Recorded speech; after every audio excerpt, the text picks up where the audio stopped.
딱 반백살 조금 넘은 여자입니다. 옛말에 이런 말이 있죠? 부모 복 없으면 남편 복도 없고 자식 복도 없다고. 저는 다행히 부모 복만 없고 남편 복이랑 자식들 복은 있었던 것 같습니다. 어렸을 적 제 불우한 가정사를 살펴보면 정말 자서전이나 수필로 몇 권이나 써도 모자랄 것 같아요. 저만큼 세상에 부모 복 없는 사람이 또 있을까? 천륜을 빙자한 악연이 자식대에까지 이르면서 저는 제 몸에 있는 부모라는 사람들의 피를 몽땅 뽑아내버리고 싶은 심정이었습니다. 부모에게 버림받아 친척들 손에서 옮겨다니면서 자랐어요. 차라리 고아원이 좋았을 것 같은 환경에서 저는 구박도 많이 받고 천대도 많이 받고 자랐어요. 아휴, 너 그렇게 눈 사납게 치켜뜨면 네 애미처럼 팔자 사나워진다. 그 애미의 그 딸이라더니 애미 피가 어딜 가겠어? 콩 심은 데 콩 나고 팥 심은 데 팥 난다고. 저놈의 기집애도 앞날이 훤하다 훤해. 라고 친척들이 말을 했는데 정말 이른 나이에 수모받는 것이 뭔지 알았고 자존심이 구겨진다는 것이 어떤 감정인지 너무 일찍 알게 되었습니다. 제 나이 불과 8살, 초등학교 1학년에 불과했어요. 저희 엄마는 저를 혼인하지 않고 미혼모 상태로 낳았어요. 엄마 성격에 분명 몇 번이나 나쁜 맘을 먹었을 텐데 본의 아니게 제 생명줄이 길었는지 제가 어떻게 태어나긴 했더라고요. 행여 엄마 인생에 피해가 갈까봐 엄마는 절 출생신고조차 안 한 채 키웠습니다. 정확하게는 제 스스로 자랐지요. 밥이라도 제때 먹었음 키라도 좀 컸을 텐데 어렸을 때 많이 안 먹어서 그런지 제 키는 항상 또래 아이들보다 작았습니다. 뭐 출생신고도 안 하고 키운 판에 얼마나 영양가치 있던 음식들을 챙겨주었겠어요. 엄마라는 작자는 저를 두고 밖에 나가서 며칠이나 안 들어오기도 했고 항상 밖에서 본인 인생 챙기기에도 굉장히 바쁜 사람이었습니다. 그리고 자식을 키운 상태로 팔자를 고친다는 건 도저히 안 되겠던지 어느 날 요조숙녀인 척 호호거리며 좀 잘 살고 점잖은 사람을 만나는 듯 하다가 기어코 저를 얼굴도 보지 못한 제 아빠를 찾아 떠넘기고야 말았습니다. 어디서 그렇게 꼭꼭 숨어 있었대? 자식 맞기 싫고 양육비 주고 싶지 않아서 악착같이 숨어 있었나 보지? 나 조만간 새 사람 만나 팔자 필 거야. 앞으로 당신이 애를 키우던지 어쨌던지 알아서 책임져. 자, 이건 유전자 검사서. 라고 막노동판에 와서 술에 쩔어있는 남자에게 저를 미는데 그 사람이 제 아빠인지도 잘 모른 채 공사 현장의 어두운 분위기와 거칠고 흑투성이의 사람들이 무서워 보여 그만 울음을 터뜨리고 말았습니다. 엄마는 제가 울거나 말거나 후다닥 그 길을 빠져나가기에 바쁘셨죠. 그래도 엄마인지라 저는 목에 핏대가 서도록 엄마를 악을 치며 불렀건만 야속한 엄마는 제게 시선 한 번 두질 않으시고 점잖은 아저씨의 차에 몸을 실어 이윽고 사라졌습니다. 아버지 역시 그 광경을 보고 대략 짐작을 한 모양이더라고요. 저를 보고 연신 한숨을 쉬더니 처음 본 딸에게 악수를 위해 손을 내미셨습니다. 뱃속에 있었을 때 딱 한 번 본 것 같은데 태어나서 보는 건 서로가 처음이구나. 반갑진 않지만 너희 엄마가 이런 판단을 내렸으니 한번 지내는 보자. 라고 얘기하셨는데 엄마의 외면에 갈 곳이 없어서 아버지의 손을 잡을 수밖에 없었지만 그 손이 그닥 튼튼치 못한 동아줄이라는 것을 저는 본능적으로 예감했습니다. 아버지는 하루가 멀다 하고 어린 절 신경 쓰지 않고 취해서 들어오셨습니다. 아버지가 절 돌봐주는 게 아니라 오히려 제가 아버지를 돌봐야 할 실정이었어요. 어린 제가 고사리 손으로 가스불 앞에서 어설프게 콩나물국을 끓여 내놓자 아버지는 그런 어린 제가 딱했던지 뒤늦게 절 호적에도 올려주고 출생신고도 해준 후 저를 학교에도 보내주었습니다. 그렇지만 아버지는 몸이 자주 아픈 편이었어요. 그놈의 음주 때문에 몸이 많이 상했던지 가끔 각혈을 하기도 했습니다. 기침을 하며 각혈을 하는 아버지가 걱정스러워 제가 약국에다 얘기해서 약을 지어 갖고 오고 병원에도 가자고 했지만 아버지는 본인의 병을 잘 안다는 듯 꿈쩍도 하지 않았어요. 나 같은 사람에게는 자식이 어울리지가 않아. 그간 쌓인 미우정 따위 때문에 아비 자격 없는 사람 위해서 마음 힘들거나 슬퍼하지 말고 이번 주부터 네 고모한테 가서 살아라. 그쪽도 살기 어려운 건 마찬가지지만 그래도 나나 네 엄마보다는 낫지 않을까 싶다.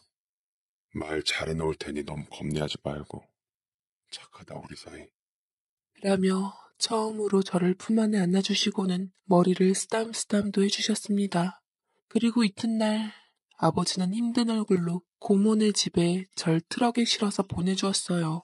아빠가 눈물을 머금고 당부한 말인 것 같아 거역도 안 했고 그저 제 운명을 받아들이려고 노력했어요.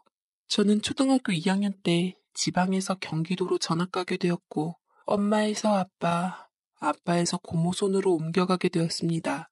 10살도 안 살았는데 참 기구하다 한숨을 푹푹 쉬는 건 제 일상 중 하나였어요. 고모는 그나마 아빠네 형제들 중에서는 그럭저럭 좀 사는 축에 속했었고 미용실을 운영했습니다. 자식들도 둘 있었는데 저보다는 훌쩍 큰 초등학교 6학년, 중학교 2학년이었습니다. 다 큰 자식들은 고모에게 징징거리며 용돈 달라, 밥 달라, 뭐 사달라 해도 이쁨 받았지만 저는 학교가 끝나면 미용실에 가서 고모가 시킨 머리카락 쓸어담고 수건을 빨고 널고 개키고를 반복했죠. 그것조차 고모의 마음에 안 들면 할머니나 삼촌들 집을 쫓겨나 전전해야만 했습니다. 그래도 배운 게 도둑질이라고 어릴 적부터 그렇게 모진 말 달고 일한 덕분에 지금 제가 잘 먹고 살기는 되었지요.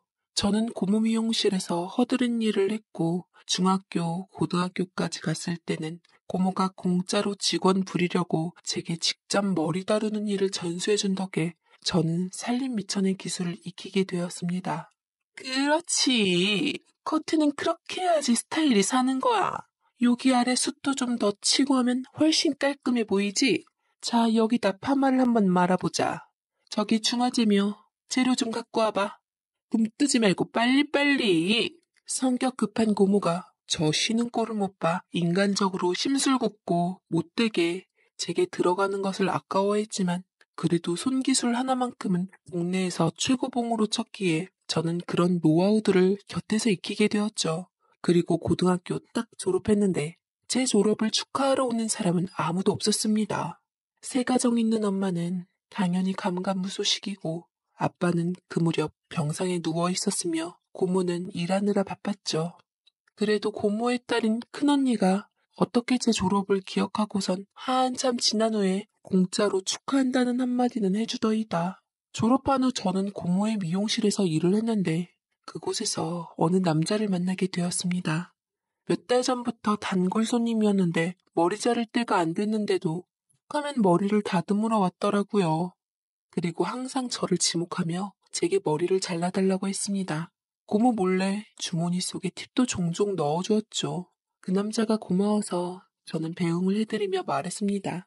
솜씨는 저희 원장님이 더 좋으신데 계속 제게 머리를 자르셔서 괜찮으실지 모르겠어요. 그렇게 조금씩 자주 자르시면 돈도 더 많이 들 텐데 다음에는 조금 텀을 두고 오신 다음에 저희 원장님께 자르세요. 싫은데요? 그럼 서희 씨한테 내 머리를 못 맡기잖아요. 일부러 머리 기르려고 내가 얼마나 부단하게 노력하는 줄 알아요?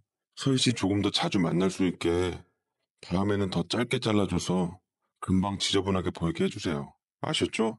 라며 제게 편지 한 장을 주고 훅 가버리는데 뭐 저런 별난 사람이 있나 했지만 나쁜 사람은 아닌 것 같아서 불쾌하거나 하진 않았어요. 편지를 열어보니 마음을 표현한 글과 영화 티켓 2장이 들어있더라고요. 설마 이런 내게도 남자가 다가와줘서 본 오는구나. 처음으로 이성에게 설레보았습니다. 편지 내용도 온갖 시적 구절과 미사여구를 다 붙여가며 제게 아름답다고 좋다고 마음에 든다고 얘기를 써놨는데 웃기고 재밌더라고요.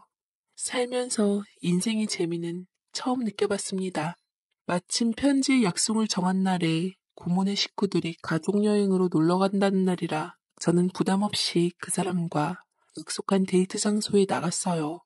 쫙 빼입고 저보다 일찍 온 남자는 레이디 버스트라며 저를 에스코트 해주더라고요. 그렇게 첫 영화를 같이 보고 처음으로 레스토랑에 가서 스프랑 비우가스라는 것도 먹어보고 그 남자와 함께 산책길을 걸었습니다. 듣고 보니 그 남자는 이른 나이에 결혼해서 애 하나 두고 사별한 전적이 있더라고요. 허나 그런 건 제게 중요한 일이 아니었습니다. 생애 처음으로 누리는 행복으로 인해 저는 그 남자에게 내 인생을 맡겨보기로 하고 혼전 임신을 빌미로 해서 결혼 약속을 하게 되었어요. 시댁이라는 곳도 처음 가봤는데 고모가 항상 헐뜯었던 시댁과는 이미지가 많이 달랐습니다. 시부모님께서는 저를 아들의 짝으로 인정해 주시고 부모 없는 것을 불쌍하게 여기시며 잘 대해 주시려고 노력했습니다. 혼수 예단 같은 건 하지 말아라. 뱃속 귀한 손 주면 된다. 작은 쇠살림 하나씩 장만해 가는 것 행복인 게야. 앞으로 우리 식구가 되었으니 시부모가 아닌 친부모라고 생각하고 잘 살아보자, 아가야. 저는 그간 힘들었던 서러움이 울컥 터지면서 시부모님 앞에서 쉴 새 없이 소리내어 울었습니다. 그런 저를 시부모님께서는 따뜻하게 안아주셨죠. 그런 가족이라는 포근하고도 든든한 울타리를 갖게 된 저는 결혼식을 며칠 앞두고 병상에 누워있는 아버지를 찾아갔습니다. 힘들게 지금껏 버텼던 아버지는 이번에서야 운명이 얼마 남지 않은 것을 예감했는지 저와 사위의 손을 잡아주시며 잘 살라고 우리 딸 행복하게 잘해달라고 예민한 편에게 장인으로서 신신당부를 했더랬죠. 그리고 저희는 결혼식을 올렸고 신혼여행을 다녀오자마자 저는 아버지의 장을 치러야만 했습니다. 아버지가 간 모습을 보자니 인생의 허무함이 들더라고요. 아버지는 저렇게 허망하게 가셨는데 나를 버린 엄마는 자신의 인생을 지키기 위해 출생신고조차 안 해준 비정함으로 대체 어떤 모습으로 살까 내심 궁금해졌지만 찾을 생각은 꿈도 꾸질 않았습니다. 모든 걸 다 잊고 새로운 가족들 틈에서 내 인생 살고자 이 학문 저는 남편의 울타리 안에서 남편이 벌어다 준 돈으로 저를 유난히 잘 따르는 사랑스러운 아들과 달콤한 결혼 생활을 시작했죠. 그리고 얼마 안 가 뱃속 제 아이가 태어났어요. 어여쁜 딸이었습니다. 아들이 귀한 시대였지만 이미 사별한 전부인의 아들이 있었기에 제 딸 역시 탄생에 많은 축복을 받았습니다. 특히나 남편은 아주 딸바보가 되었고 의젓한 우리 아들도 제 딸에게 멋진 오빠가 되어주었죠. 시부모님께서는 하나같이 제게 고생했다고 말씀하시고는 특히나 시어머니와 시이모님께서 특별히 제 산후조리까지 해주시며 제가 행여 밤잠 못 자 몸이 상할까 싶어 아이를 함께 돌봐주었습니다. 거기다 산후보약까지 지어주셔서 제 몸은 하루가 다르게 빨리 회복되었어요. 아, 태어나서 이렇게 대접받고 살 수 있구나 싶을 정도로 제 인생은 빛이 나게 되었습니다. 무너졌던 제 자존감을 회복시켜 주었고 저는 비로소 사람답게 사는 방법을 알게 되었죠.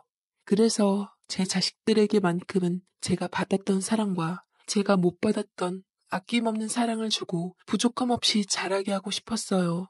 남편은 당시 시아버지를 도와 수제화를 만드는 일을 하고 있었는데 노련한 솜씨로 가죽을 이용해서 신발을 뚝딱 만들어내는 게 여간 신기한 일이 아니었습니다. 덕분에 떨어진 신발만 신었던 제 팔자에도 제 발에 딱 맞는 수제 구두가 신발장에 넘쳐났고 우리 자식들도 비싼 가죽 구두를 취향껏 신었습니다. 저는 아이를 좀 키워놓은 후 시댁 도움으로 미용실까지 오픈하게 되었어요.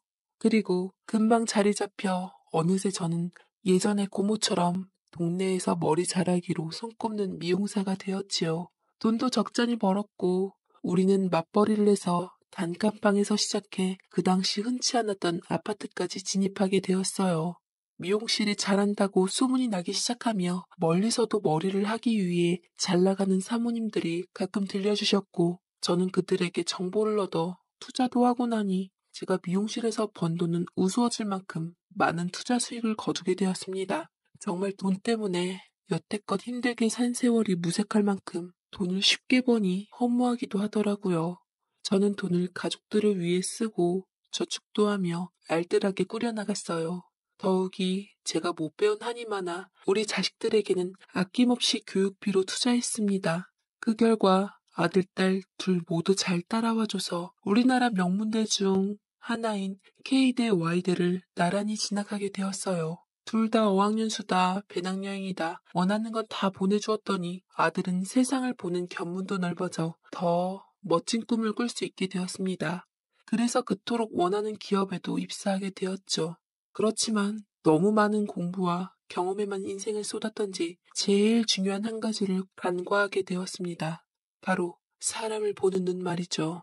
저는 어렸을 적부터 고생을 많이 해서 그런지 비록 배움에는 약했어도 사람을 기가 막히게 아는 눈은 트여 있었어요. 하지만 특히나 순진한 우리 아들은 어디서 놀다가 알게 된 여자에게 빠진 후 정신을 못 차려 제가 걱정이 이만저만이 아니었습니다. 남편도 일단은 절 진정시키고 아들이 어디까지 하나 지켜봤지만 세상에 그 녀석이 누가 지 아빠 아들 아니랄까봐 사귀던 여자에게 애를 들어서게 만들고 말았답니다. 옥바를 유난히 따랐던 제 딸이 저희 앞에 와서 어디서 무언가를 들었는지 심각하게 귀뜸을 해주는데 심장이 벌렁벌렁거렸죠. 엄마, 아빠, 어떡해. 오빠 큰일 났어. 아무래도 이상한 여자한테 제대로 걸린 것 같아.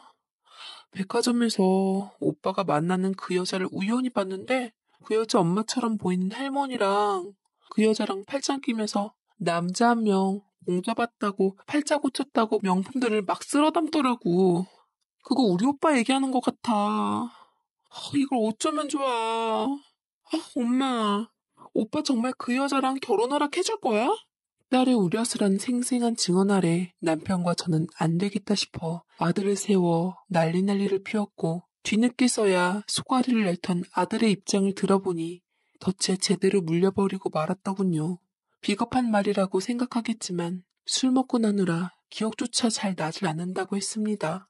아들은 실수한 것에 대해 뒤늦게 후회했지만 이미 늦었죠. 아들만 바라보고 있던 선짜리들은 다 물거품이 되었고 집안 좋고 참한 규수들은 허물만 키게 되었습니다.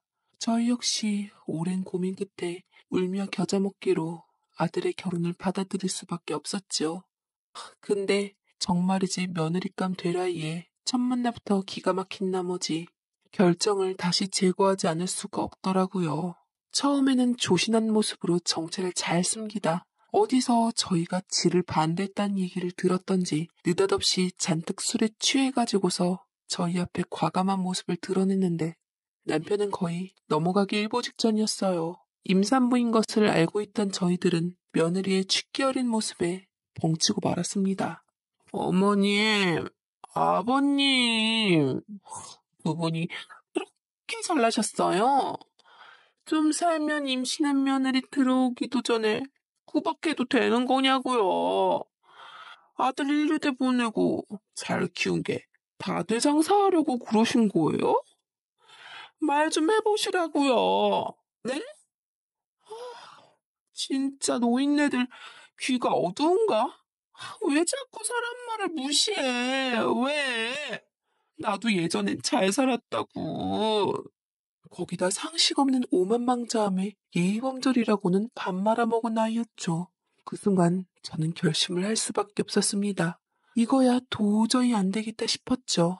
비록 친아들은 아닐지언정 마음으로 낳은 내 아들의 인생을 위해서 오직 그것만 생각하고 책임비를 단단히 지급하더라도 떨치리라 다짐했어요.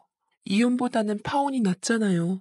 이기적인 엄마라고 욕해도 어쩔 수 없었고 절대로 우리 아들이 불구덩이에 들어가는 꼴은 볼 순 없었습니다. 하지만 며느리는 언제 그랬냐는 듯 돈 봉투로 무마하려고 불러낸 제 앞에서 무릎을 꿇으며 싹싹 빌었고 정말 실수였다고 한 번만 봐달라고 예비시댁인 저희에게 사정사정하며 애원했습니다. 뱃속 아기까지 내세워서 지난 일을 후회하며 앞으로 절대 그러지 않겠다고 하는데 저는 독한 마음을 품고 후안을 떨치기로 했습니다. 사람 고쳐서 쓰는 게 아니라는 말이 왜 나왔는지 잘 아니깐요. 당돌한 그 애에게 더 이상 할 말 없다며 네가 백화점에서 쓸어 담은 명품 가방들 당분간 그 돈으로 원 없이 살 수 있을 정도는 된다 얘기한 후 뒤도 안 돌아보고 자리를 일어섰습니다. 그런데 그때 갑자기 식당 문을 쾅 소리가 나도록 열고 난 후 두 팔을 걷어붙인 채 등장한 험한 작자가 있었으니 꽤 나이 먹은 듯한 노파였습니다. 하며 제게 다짜고짜 달려들어와 삿대질을 하며 몰아세우는데 몸에 영혼이 빠져나가는 기분이더라고요. 저는 순간 그 여자를 보고 너무 놀라서 세상에 이런 악연이 또 있을 수가 있나 싶어 다리에 힘이 풀려 주저앉고 말았습니다. 그 사람이 누군지 저는 한눈에 알아볼 수 있었습니다. 손발이 부들부들 떨리며 간담이 서늘해지는 틈조차 허용하지 않은 채 노파는 얼마나 힘이 좋은지 제 멱살을 들이따 잡고 보더라고요. 네가 감히 내 귀한 딸 배부르게 만든 놈의 미냐? 에라이 천벌 받을 인간아. 멀쩡한 아가씨 인생을 망쳐놓고 이깟 돈으로 무마하면 다 되는 줄이나 알아? 돈푼깨나 있는 집안이라고 들었는데 돈을 이따위로 멍멍이처럼 쓰면 안 되지. 우리가 우습게 보였나 본데 아주 혼꾸녕을 내줘야 정신 차리겠어? 이딴 식으로 책임 회피하면 난 네 아들 직장에 찾아가서 시위라도 할지언정 얼굴 못 들고 다니게 해줄 줄이나 알아. 알겠어?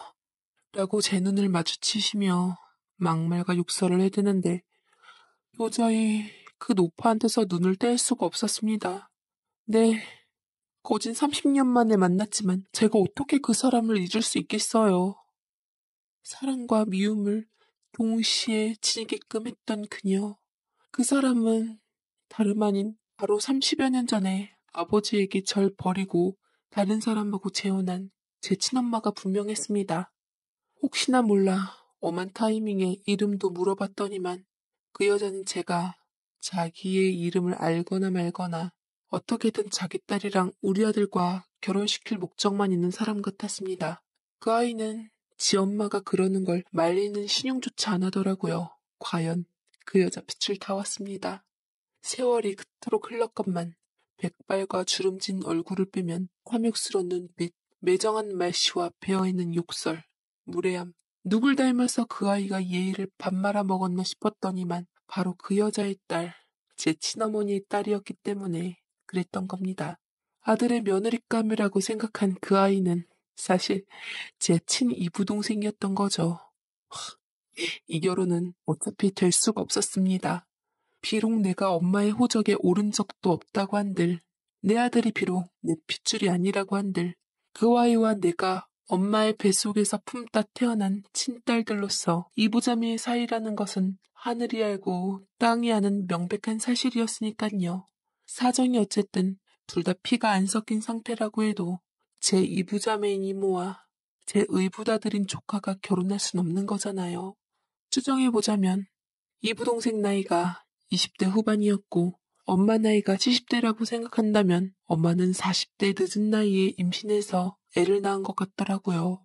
나를 버리고 새 사람한테 시집갔을 때 뭐 사이에 동생이 생겼을 수도 있겠다. 어쩌다가 한 번쯤은 생각한 적이 있었는데 그 이부동생이 바로 제 아들이 데려온 며느리감일 줄이야. 꿈에도 생각하지 못했죠.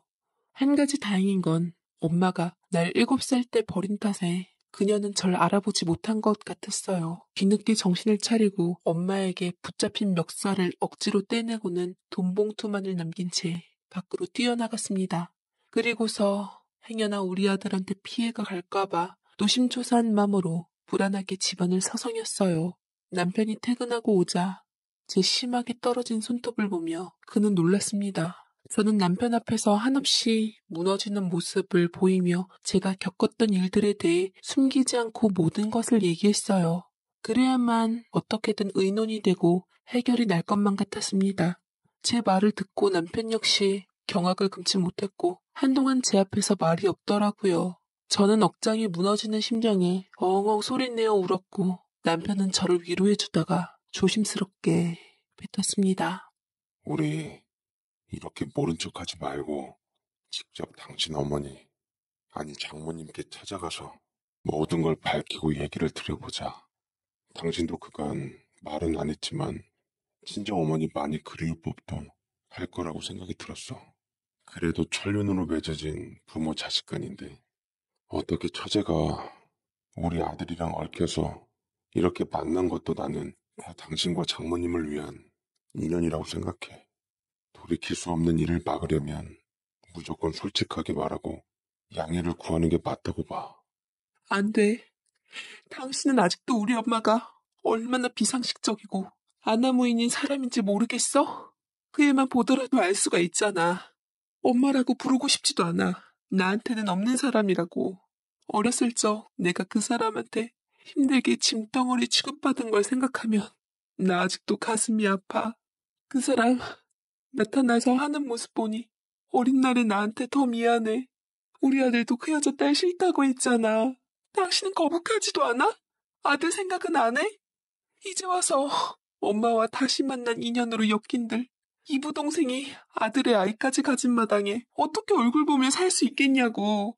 어차피 안 되는 결혼 뭘 그렇게 가타부타 할 게 있어. 정말 끔찍한 악연이야 이건. 제가 이성을 잃고 슬픔에 겨워 울자 남편은 저를 말없이 보듬어주고 안아주었습니다. 제 슬픔이 남편에게까지 전해진 느낌이었어요.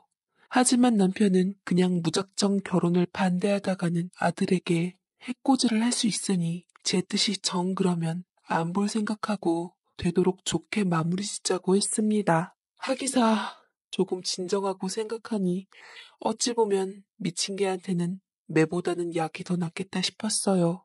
그 여자가 스틀리면 정말 우리 아들 직장에 무슨 짓이라도 할지 모르니 그토록 좋아하는 두툼한 돈 쥐어주며 마무리 짓고자 했습니다. 저는 남편과 함께 그 사람들을 만나기로 했고 저는 곧 불안에 사로잡혔죠. 그 여자들은 온통 명품을 휘감고 저희 앞에 떳떳하게 등장하더라고요. 마치 빚받으러 나온 빚쟁이들 같았습니다.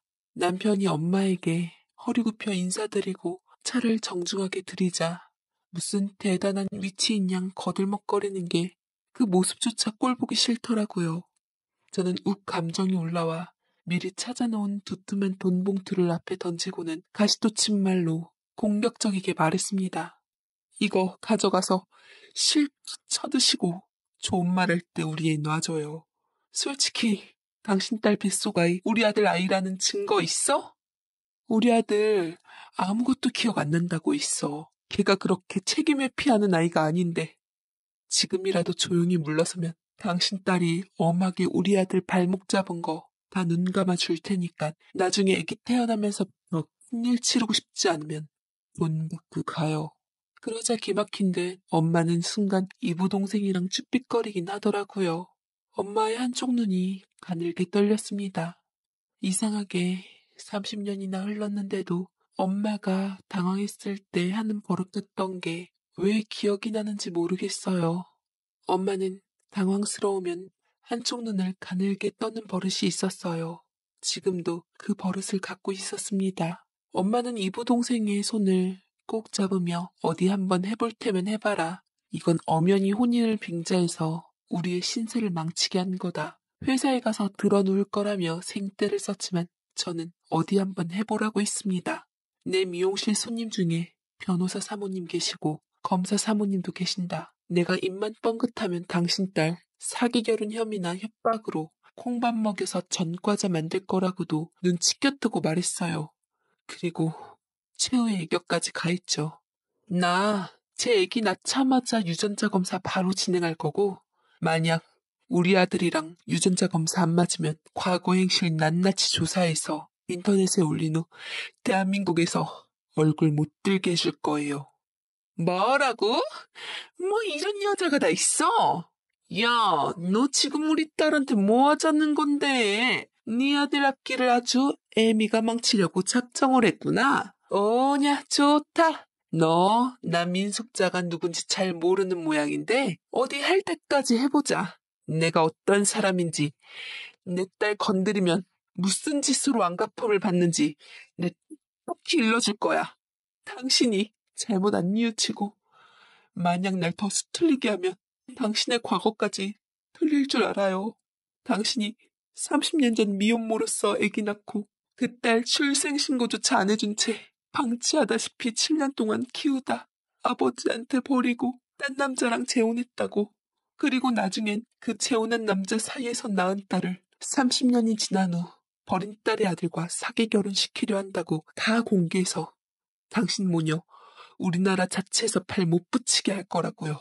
나와 내 아들 근처에는 얼씬도 못하게끔, 두 번 다시 내 인생에 침범하지 못하게끔 내가 다 막아놓을 거야.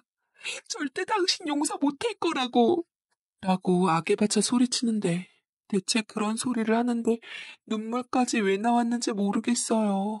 제가 이렇게까지 나오자 제 태도에 당황했던지 추악한 과거가 까발려진 게 당황했던지 저를 위아래로 훑어보았습니다. 절 기억해내려고 애쓰는 것 같더라고요. 하지만 쉽지 않았겠죠. 7살의 버린 딸을 어떻게 기억한답니까? 그렇게 모성애가 강한 사람도 아니었는데 그래도 그때 엄마가 날 알아봐줬으면 좋겠다는 생각을 아주 조금은 했어요. 남편이 절 진정시키며 그제서야 나서더라고요. 일어난 후 꾸벅 저희 어머니께 인사를 드린 후 좋게 말했습니다. 어머님, 혹시 제 안사람 기억하세요? 제 안사람은 장모님을 어렸을 적 본인을 낳아준 친모라고 한눈에 알아보던데. 장모님 성함이 민숙자 자자 맞으시죠? 제 안사람 이름은 한서희입니다. 혹시 기억하시는지요? 뭐? 한서희? 한서희가 누구야? 서희? 서희? 서희? 한서희라고? 누가? 이 여자가? 그러자 갑자기 친엄마 얼굴이 사색이 되기 시작하면서 눈이 10배는 커진 얼굴로 남편과 저를 번갈아 보았습니다.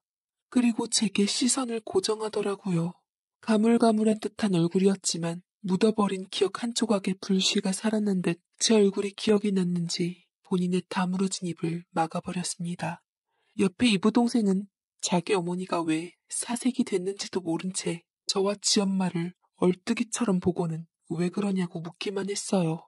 제 친어머니는 그래도 아예 도덕성까지는 썩어버리진 않았던지 기가 막힌 듯 이것저것 생각하며 계산하다 뜬금없이 자리를 박차고 일어섰고 이부동생은 마시고 있던 차에 사례가 걸리며 콜록콜록 기침한 채 갑자기 나가면 어쩌냐고 부랴부랴 제길 인사를 한 후 본인 어머니의 뒤를 따랐습니다. 이부동생은 뭔가 일이 틀어진 걸 알았던지 그 와중에서도 탁자에 있던 두툼한 돈 봉투를 챙기고 나가버렸지요. 딸 참 야무지게 키웠더군요. 저 행동을 봐선 30년 전 버린 딸을 그래도 어머니께서 기억은 해주신 모양이셨어요. 끝까지 친어머니가 뻔뻔스러운 모습을 저와 남편 앞에서 보여주지 않아 다행이었습니다. 가족이랍시고 물고 늘어지며 돈을 지속해서 요구할까봐 충분히 그럴 수 있는 사람이라 여기고 나오는 데까지 노심초사했는데 저렇게 순순히 가준 덕에 얼마나 남편 앞에서 면이 섰는지 모릅니다. 그렇게 남편의 손을 잡고 밖으로 나왔고 어머니와 동생이 갔을 법한 방향을 보며 내심 울컥하더라고요. 왜 그랬는지는 모르지만 억장이 무너지는 게 남편의 품에서 한참이나 울었습니다. 그게 친엄마의 마지막 기억이었습니다. 이부동생과 제 아들 사이에 자칫 임신과 결혼으로 엮일 뻔한 불미스런 사실은 남편과 저 그리고 제 친어머니밖에 모르는 걸로 끝나버렸습니다. 모두가 알았으면 더 큰 비극이 왔을 텐데 그렇게 번지지 않아 얼마나 다행이었는지 모릅니다. 친엄마는 심지어 혼자라도 찾아와 제 앞에서 용서를 빌 용기조차 없었던지 이부동생과 함께 제가 말했던 대로 제 인생을 침범하지 않았죠. 그게 아마도 마지막 그녀의 배려였는지도 모릅니다. 그 이후에는 그들을 볼 기회는 전혀 없었죠. 하지만 왜 이렇게 마음이 아플까요? 왜 이렇게 가슴이 쓰라리고 미칠 것만 같은지 모르겠습니다. 남편은 지금도 말을 해요. 그래도 30년 만에 만난 친정엄마와의 인연을 꼭 무참히 끊어야만 했냐고요. 어쩌면 가족을 지키기 위해서 안녕하세요. 저는 올해 56살의 아줌마이고요. 외동아들을 하나 둔 평범한 아줌마입니다. 살면서 제게 이런 일이 일어날 줄은 꿈에도 몰라 이렇게 사연을 보내게 됩니다. 저희 가족은 정말 단란한 가족이었어요. 집안이 막 부유하거나 여유롭진 않아도 남편이 직장 생활하면서 벌어가지고 오는 돈으로 딱 알맞게 세 식구가 사는 정도였죠. 남편과는 워낙 오래전부터 연애를 하고 결혼을 했기에 부부의 개념보다는 연인 같은 동반자 같은 느낌으로 한평생을 살았어요. 그래서 주변 지인들도 저희 부부를 보면 아직까지 연애하면서 사는 것 같아 라는 얘기를 많이 했어요. 이런 저희 밑에서 자란 아들도 굉장히 자유로운 아이였죠. 아들은 중학생 때부터 더 넓은 세상을 경험하고 싶다며 유학을 가고 싶어 했는데 아들이 유학 생활을 하고 싶어 했던 가장 큰 이유가 초등학생 때부터 방학만 되면 1년에 한 번씩 캐나다에 사는 저희 친언니한테 아들을 보냈거든요. 친언니가 캐나다로 이민 간 지 30년이 넘었는데 고맙게도 방학마다 저희 아들을 보내라고 했죠. 와서 영어도 배우고 외국 생활도 경험하게 하라고요. 아들도 다른 과목은 5등급, 6등급 이랬는데 영어랑 회화는 곧잘 했어요. 남편하고도 영어라도 잘해서 다행이다 라고 했거든요. 그래서인지 아들은 자기 이모네 집에 가는 걸 굉장히 좋아했어요. 가서 외국인들이랑 대화도 하고 지가 잘하는 영어도 마음껏 할 수 있으니 외국에서 공부하는 갈망이 더 컸던 것 같아요. 사실 외국에서 공부를 시키려면 돈도 많이 들고 학비니 생활비니 경제적인 부담이 큰데 언니가 캐나다에 살고 있으니 먹고 자고 하는 건 도와줄 수 있다고 했어요. 능력이 되면 애 유학을 시키는 걸 적극적으로 생각해 보라고도 했고요. 어찌 보면 저희는 애가 하나밖에 없으니 가능하면 애가 하고 싶어 하는 걸 시켜주고 싶었거든요. 남편하고도 이런 이유 때문에 아이를 한 명만 낳은 것도 있었으니까요. 저는 이런 걸 다 염두에 두고 만약에 아들이 유학을 가겠다고 하면 일개 직장인인 남편의 부담을 덜어 제가 알바라도 해야겠다 생각을 하고 있었어요. 그렇게 저희는 아들의 유학을 승낙했고 아들 또한 목표가 생겨서 그런지 고등학교를 다니면서 내신 관리도 잘하고 열심히 하더라고요. 그렇게 저희 부부는 아들이 20살이 되자마자 캐나다로 유학을 보냈습니다. 몇 달은 아들이 집에 없으니 썰렁하기도 하고 빈자리가 많이 느껴져 집안이 조용하기도 했는데 저도 편의점으로 알바를 다니면서 바쁘게 생활을 하니 그것 또한 금방 괜찮아지더라고요. 그러던 어느 날 제가 편의점 알바를 마치고 집에 갔는데 저희 남편이 한겨울에 땀을 뻘뻘 흘리면서 거실에서 왔다 갔다 하고 있는 겁니다. 저는 남편의 이상한 태도를 보고 왜 이러고 있냐고 했어요. 그러니 아무것도 아니라며 신경 쓰지 말라고 하는데 수십 년을 같이 산 남편인데 표정만 봐도 무슨 일이 생겼구나를 알 수 있었죠. 남편이 상당히 당황을 하면 어쩔 줄 몰라 하는 그 특유의 표정이 있거든요. 워낙 기독교 집안에서 자란 올바르고 착한 사람이라 거짓말을 하지 못했어요. 제가 자꾸 꼬치꼬치 캐물으니 별거 아니라며 씻고 얼른 자자고 하는데 아니나 다를까요? 새벽에 잠이 잠깐 깼는데 옆엔 남편이 없었고 거실에서 남편이 어떤 여자와 전화통화하는 소리를 듣게 되었어요. 방문을 살짝 열어 듣는데 남편이 지금 어디에 있어요? 아직도 거기에 있어요? 아이고, 내가 가고 싶은데 우리 와이프 때문에 라는 말과 뱃속의 아기는 괜찮은 거예요? 라는 말까지 저는 그 말을 듣자마자 너무 기가 차 바로 거실로 나갔고 남편을 향해 소리를 쳤어요. 당신 지금 이게 무슨 소리야? 뭐? 뱃속의 아기? 라고 하니 남편이 기겁을 하며 전화를 끊더니 여보, 당신 지금 오해하는 거야, 오해. 내가 다 설명할게. 맹세하고 당신이 생각하는 그런 거 아니야.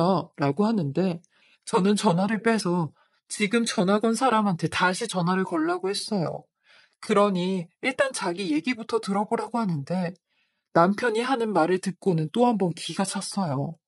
실은 며칠 전에 요 앞에서 어떤 만삭의 여자를 보게 되었는데 한겨울에 슬리퍼만 신은 채 배를 움켜잡고 도와달라고 했다는 겁니다.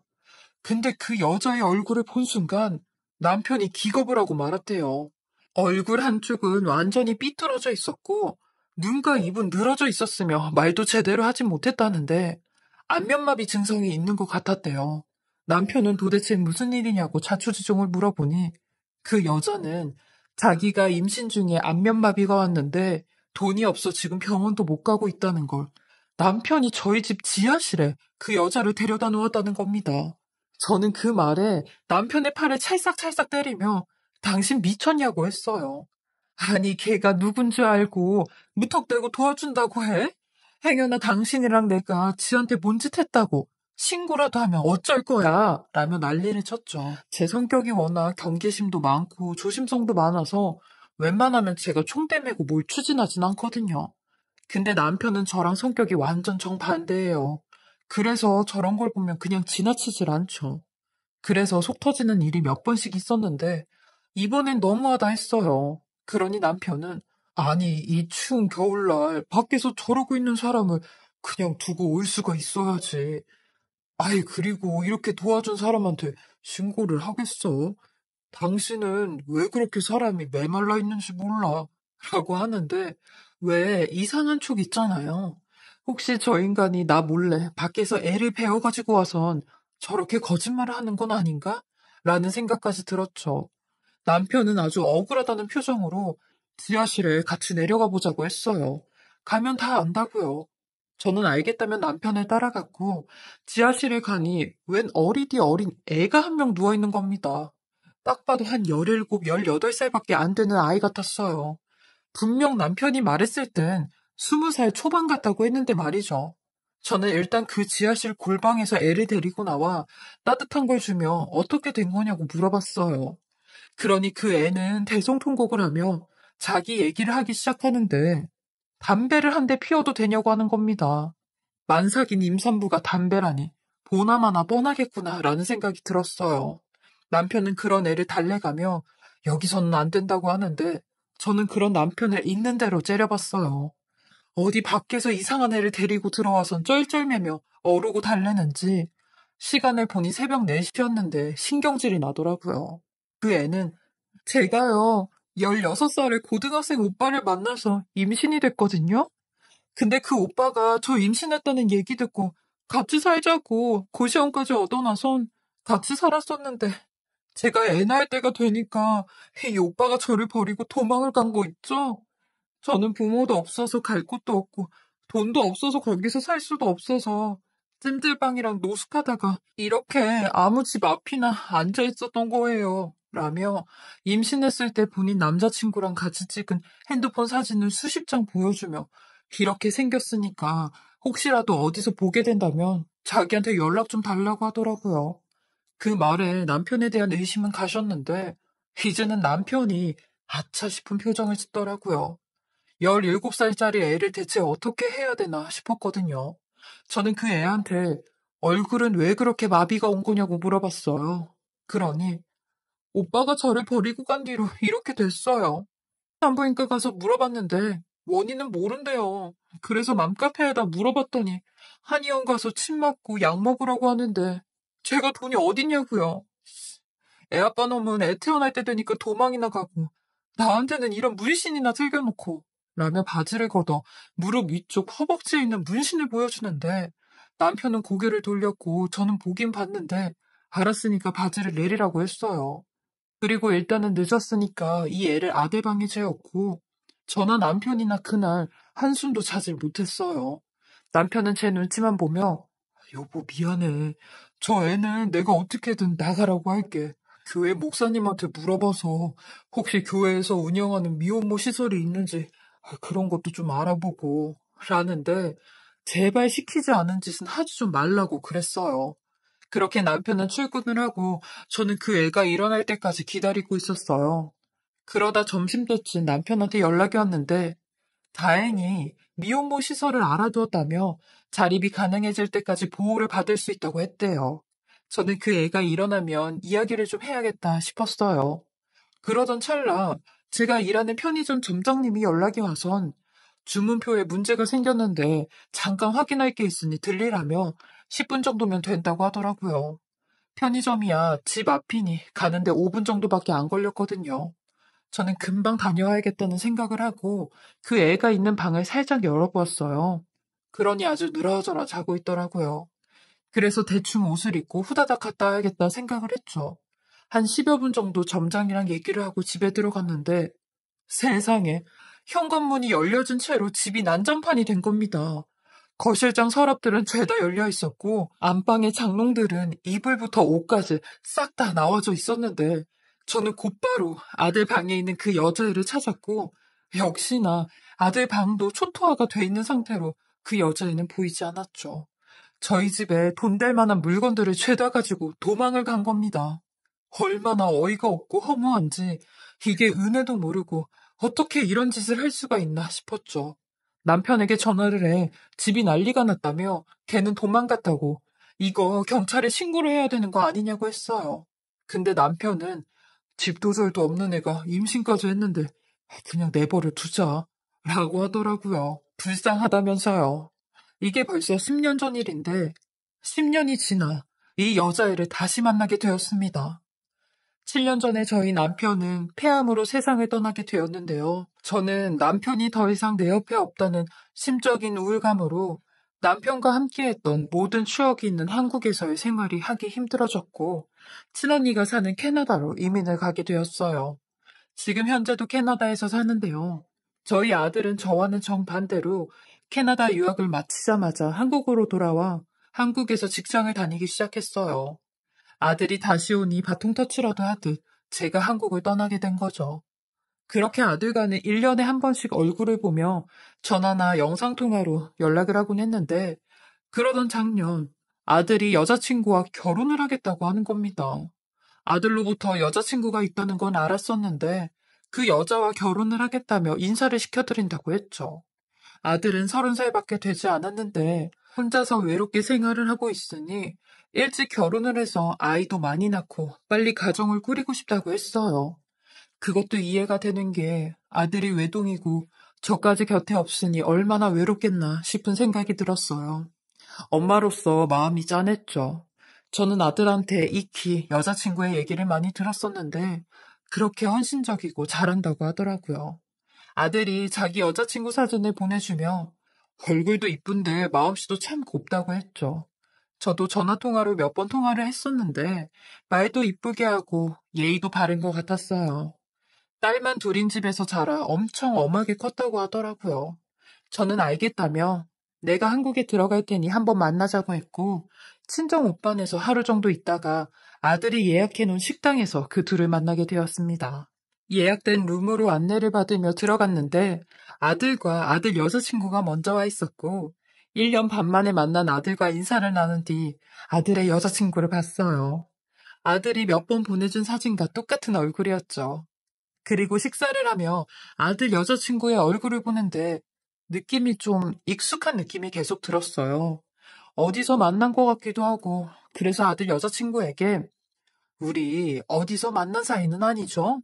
왠지 본 것 같은 느낌이 들어서 라고 하니 어머님 제가요 좀 흔하게 생긴 얼굴이라 어머님께서 그렇게 느껴지시나 보세요. 저는 어머니 처음 봬요 라고 하더라고요. 저도 그런 줄만 알았습니다. 근데 식사 도중 종업원이 제 앞접시를 치는 바람에 수저가 바닥에 떨어지게 되었고 저는 바닥에 떨어진 수저를 집으려고 테이블 밑을 봤어요. 근데 그 밑을 본 순간 충격적인 장면을 보고야 말았죠. 아들의 여자친구 무릎에 문신이 새겨져 있는 겁니다. 치마를 입고 왔는데 의자에 앉아있다 보니 치마가 말려져 올라간 거죠. 근데 그 문신 10년 전 저희 집에 왔던 그 여자애의 문신이었어요. 하도 모양이 특이해 기억을 하고 있었거든요. 그리고 보니 서서히 그 애의 얼굴이 보이기 시작하는데 성형을 얼마나 많이 했는지 그 문신만 아니었음 눈 뜨고 코 베이는 상황이었죠. 여태까지 들었던 그 애의 모든 말이 다 거짓이라는 걸 깨닫고 어이가 없어 헛웃음이 다 나는데 군인인 아버지 밑에서 엄하게 자랐다느니 20살이 넘어서까지도 11시가 통금이었다느니 저희 아들이 처음 만난 남자라느니 머리가 띵했죠. 그리고 식사가 거의 끝날 때쯤 아들이 잠시 화장실을 간다고 하며 엄마, 지훈이랑 얘기 좀 나누고 있으세요. 내 흉도 좀 보시고요. 라고 하는데 아들이 나가자마자 한동안 침묵이 흘렀고 저는 그 애를 뚫어져라 쳐다봤어요. 아무 소리도 하지 않고요. 그러니 저를 본 애가 멋쩍게 웃으며 어머님, 왜 그렇게 쳐다보세요? 라고 하는데 그 소리가 끝나자마자 얘, 너 나 알잖아. 라고 했어요. 그러니 아주 당황한 목소리로 네? 네? 어머님, 지금 무슨 소리 하시는 거세요? 아까부터 저 어머님 처음 본 거라니까요. 어머님이 자꾸 이러시니까 좀 무섭네요. 라고 하는데 무슨 소리를 하는 거냐고? 너 10년 전에 우리 집에 왔잖아. 그것도 임신한 채로 내 남편한테 도와달라고 해서 왔다가 도둑질까지 해서 도망친 애 아니니? 발뺌하지 마. 네 무릎 위에 그 문신 다 봤다. 이렇게 성형하고 이름 바꾸고 다른 사람처럼 살면 네 그 과거가 지워진다니? 라고 했어요. 그러니 그 애가 소름 돋는 말을 하기 시작하는데 아줌마 맞네. 긴가민가 했었는데. 진짜 뭐 이딴 인연이 다 있어? 근데요, 아줌마. 이제 와서 뭐 어쩔 건데요. 이제 와서 10년 전 일 얘기하면 아줌마 아들이 믿겠어요? 증거 있어요? 가뜩이나 저 지금 임신 중인데? 라고 하는데 임신이라는 말에 손이 벌벌 떨렸어요. 아들도 알고 있냐고 하니 아들이 오늘 그 얘기도 같이 하려고 일부러 자리를 마련한 거라고 했어요. 이건 말도 안 된다며?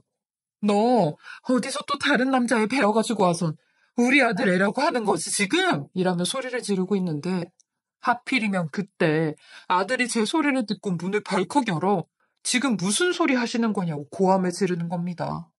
그러니 그 여시 같은 애는 아들이 들어오자마자 눈물을 흘리며 어머님 왜 그러시냐고 하는데 아들한테 뱃속에 아기가 다 듣겠다고 나 여기서 나가야 될 것 같다며 울면서 나가는데 저는 아들의 팔을 붙잡으며 석현아 쟤 저거 완전히 사기꾼이야 저거 엄마 말 들어봐 엄마 말 이라고 하는데 아들은 제 팔을 뿌리치며 엄마 없는 몇 년 동안 지훈이가 엄마 빈자리 다 채워줬어.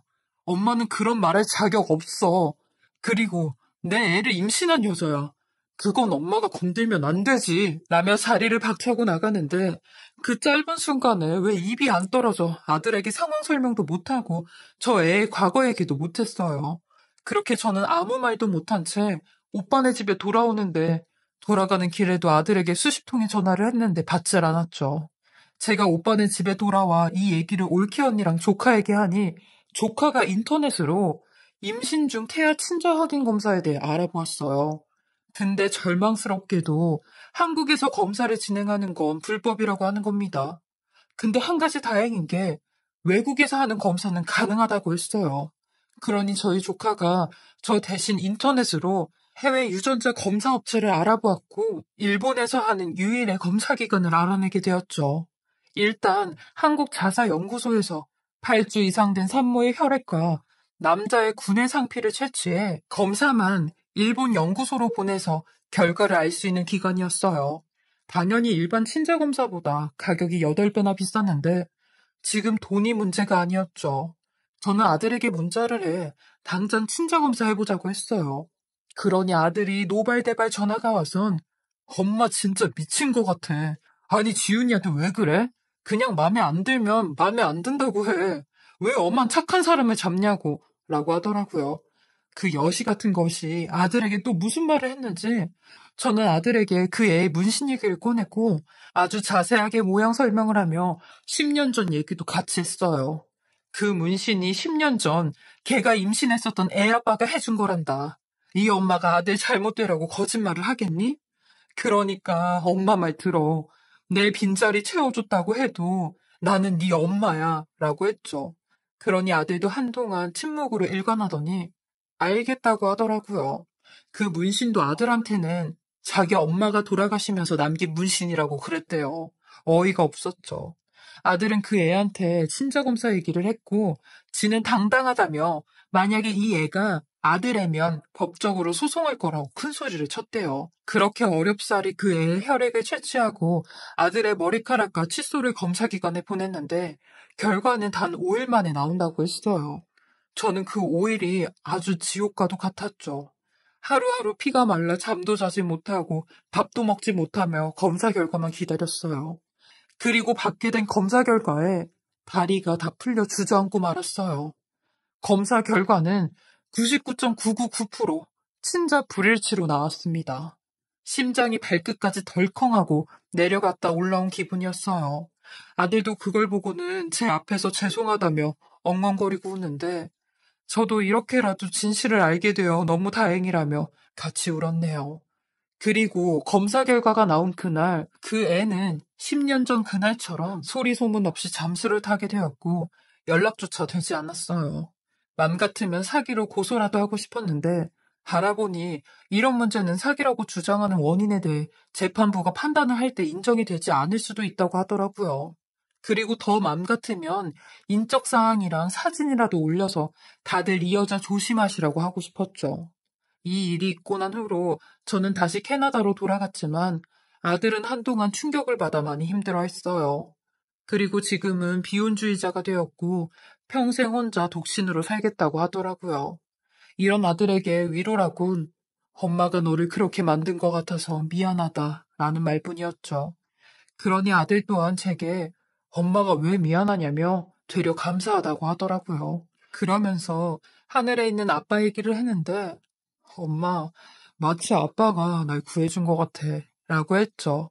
그 말에 저도 정말 남편이 우리 둘을 보살펴주고 지켜주고 있구나 라는 생각이 들었어요. 50평생 머리털 나고 저한테도 이런 기가 찬 일이 일어났네요.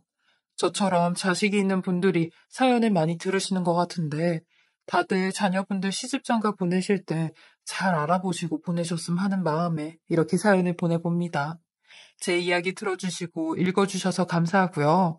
건강 잘 챙기시며 항상 행복하시길